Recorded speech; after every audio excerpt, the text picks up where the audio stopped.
আসসালামু আলাইকুম। ব্রেকিউ এক্সামের প্রস্তুতি নিচ্ছ, আর মাত্র 5 দিন বাকি। এই 5 দিন আগে এসে তুমি বুঝতে পারলা তোমার কোনো টপিকে দুর্বলতা আছে, সেগুলো তোমার সলভ করা দরকার।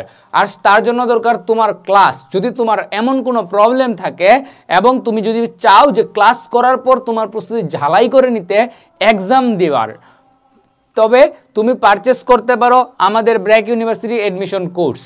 এই কোর্সটিতে ক্লাসের পাশাপাশি এক্সাম ব্যস্ত থাকছেই, তাই তুমি তোমার প্রয়োজনীয় ক্লাসটুকু করেই এক্সাম দিয়ে নিজের প্রস্তুতি যাচাই করতে পারবা। আর আমাদের ক্যাম্পেইনে চলছে ব্র্যাকিউ 30 কুপন ইউজে 30% ডিসকাউন্ট। আগামী 6 ঘন্টা থাকবে এই ক্যাম্পেইন। সো লাস্ট 6 ঘন্টায় যদি তুমি 30% ডিসকাউন্টে কোর্স এনরোল করতে চাও, তবে আর দেরি না করে এখনই এনরোল করে ফেলো BRAC university admission preparation course, এবং তোমার দুর্বলতা সমূহ যাচাই করে ক্লাস করে এবং পরীক্ষা দিয়ে নিজেকে তৈরি করে ফেলো ব্র্যাক ইউনিভার্সিটি এডমিশন টেস্টের জন্য। শুভকামনা রইল, দেখা হবে ক্যাম্পাসে। আসসালামু আলাইকুম।